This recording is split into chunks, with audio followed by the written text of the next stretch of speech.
Well, I'm back again for day 2. I'm here just a little earlier today to hopefully be here for more of the same light. Here's where I got to yesterday.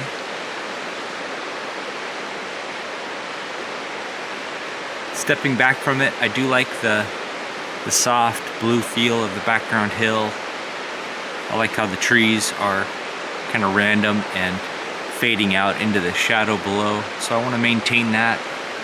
So today the goal will be to fill in those middle ground trees, fill in the foreground tree. I want to mix up just a little more of this lightest sky color and lighten the sky along the horizon here, and also lighten the reflection of the sky right here where it meets these tree reflections. There's a nice read of that here this morning, so I want to try to emphasize that a little bit in my painting. So I'll start by mixing up those colors. I also want to mix a new color. I want to capture a little bit of a more reddish lavender, a more reddish purple for the shadow side of those fall colored trees. I think that'll make give it a nice rounding effect with the lightest, most yellow side facing the sun and that red lavender on the shadow side.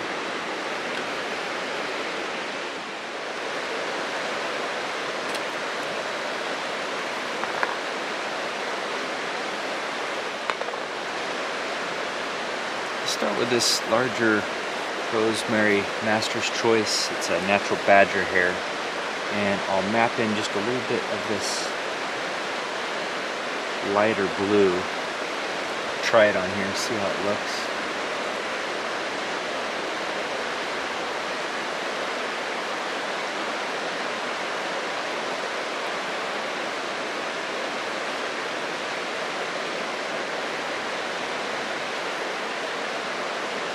It's a greener, lighter blue mixed from cerulean blue and a little bit of this sky color that I mixed yesterday, which has also ultramarine blue and a little touch of radiant lemon.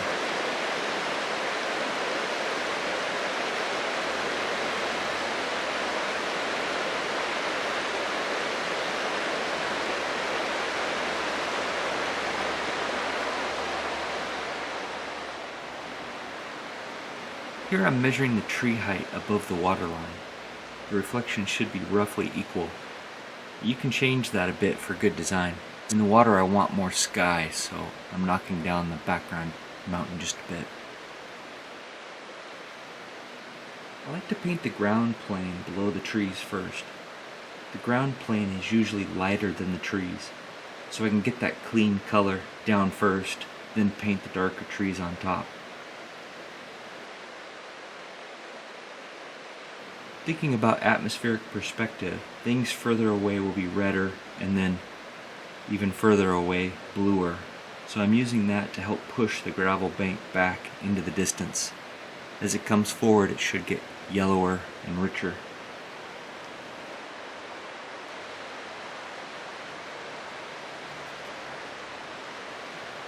As I'm standing here, the light is traveling across the scene.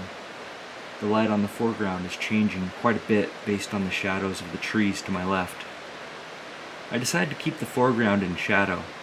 I think that creates a nice difference between the foreground and the background.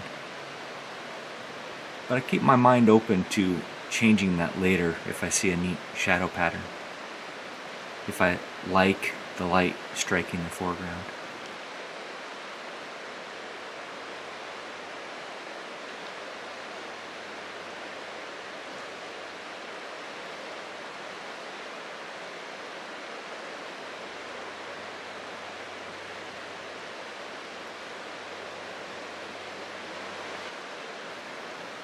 I start to paint the bright fall-colored trees, trying to keep the background trees a little less intense and a little darker than the middle ground, brightly colored trees.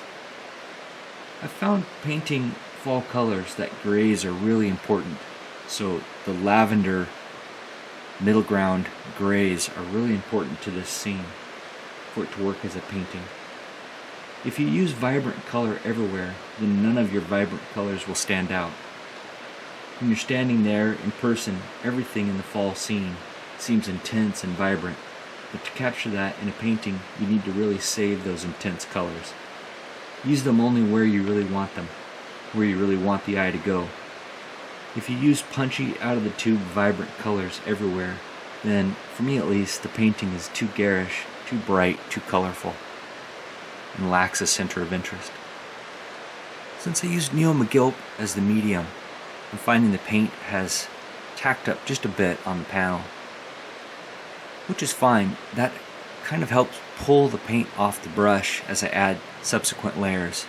So a multi-day plein air painting is fun in that you can layer more than a pure alla prima painting, at least for me. My ideas on painting are just that. They're just my ideas based on the experiences I've had, based on the reading I've done, and the people, the artists I've looked to as examples. So really the only answer is to put the time in and figure it out for yourself, what works for you. Not everything I say is going to resonate for you. I hope a few things will help you, but really there's no substitute for practice and just getting the canvas miles in. Alright, taking a step back, I like what I'm seeing as far as color harmony, but I fell into the old trap of making things too regular. You can see that background line of trees is boom, boom, boom, boom, boom, boom. Just too regular, kind of a sweeping curve. I need to somehow break that up, so I think I'll knock down one of these two, maybe try to group these two more together, and then same thing with this foreground row of trees, just boom, boom, boom, boom, boom, too regular. So I think I'll try to take down this one, leave this one as more prominent, group these two, and maybe make this go off the panel higher up. Try to add a little more variety. This over here is also too bright. It is really bright here in person. There's sun hitting some closer scrub brush and it's really brilliant, but it's too bright for that close to the edge of the panel.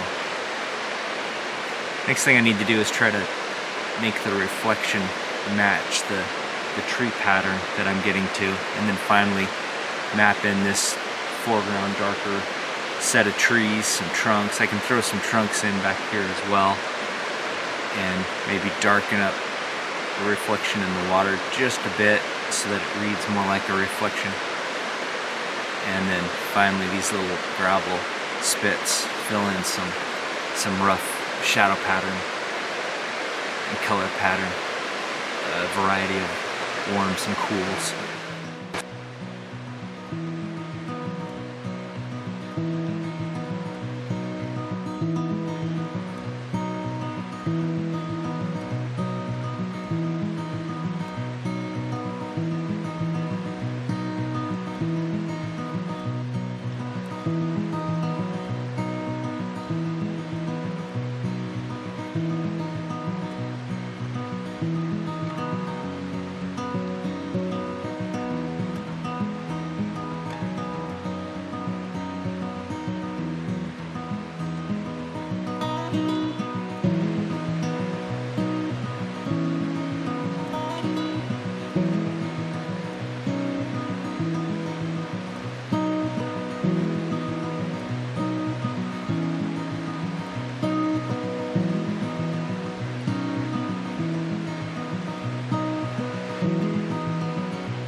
trying a new little drawing tool. It's a clay modeling tool I got off of Amazon. It's kind of sharp but soft, a little softer than and wider than a palette knife. So I'm just trying to draw in some of these ripples I'm seeing. Gives me a little more control than the brush.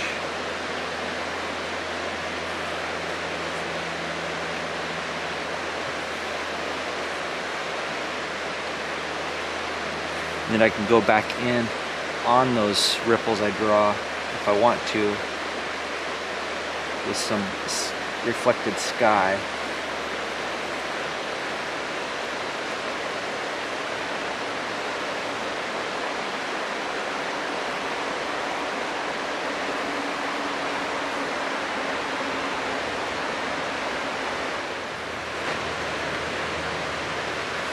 Kind of a nice effect.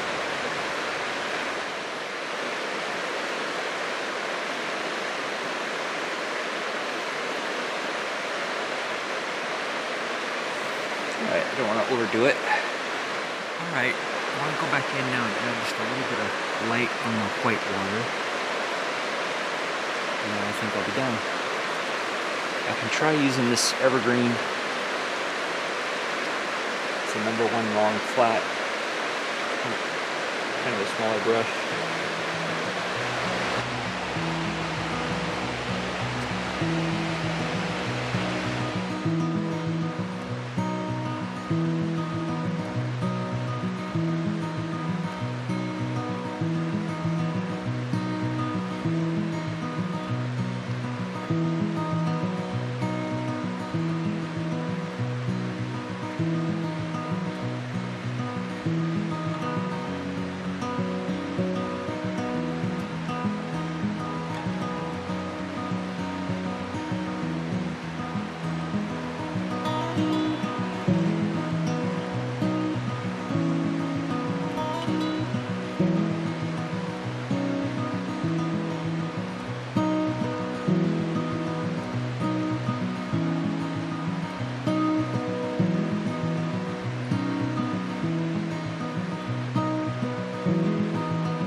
Here's where it ended up. I enjoyed that. It was fun to come back to the same place 2 days in a row and work on a little bigger painting. I need to work on my dexterity though out here in the field. When I get going fast, I get a little sloppy, so some of the brushwork needs to be improved on. I'll take it back to the studio, look at it under some better light. I may do some more finishing touches in the studio, clean it up a bit more, because I do like the composition. I think I lost a little too much of the reflected sky in the water down here. I liked the composition more, even though it wasn't quite accurate with this perspective. I may whittle this down some so I can put more of the sky in down here. It made just a little more interesting composition. As always, thanks so much for joining me. I really appreciate it. Let me know what you think in the comments below. Share the channel with a friend, like and subscribe, and I'll see you in the next one. Here it is with just a little more light on it. Sure is fun to just come out and spend hours beside a beautiful river in the fall. If you'd like to support the channel, please visit my website. I sell these little plein air pieces at a reasonable price because I consider them practice. It really makes me happy when someone likes my art enough that they want to hang it in their home. You can also sign up for my newsletter and stay up to date on my new work and shows and get a discount on original art and prints.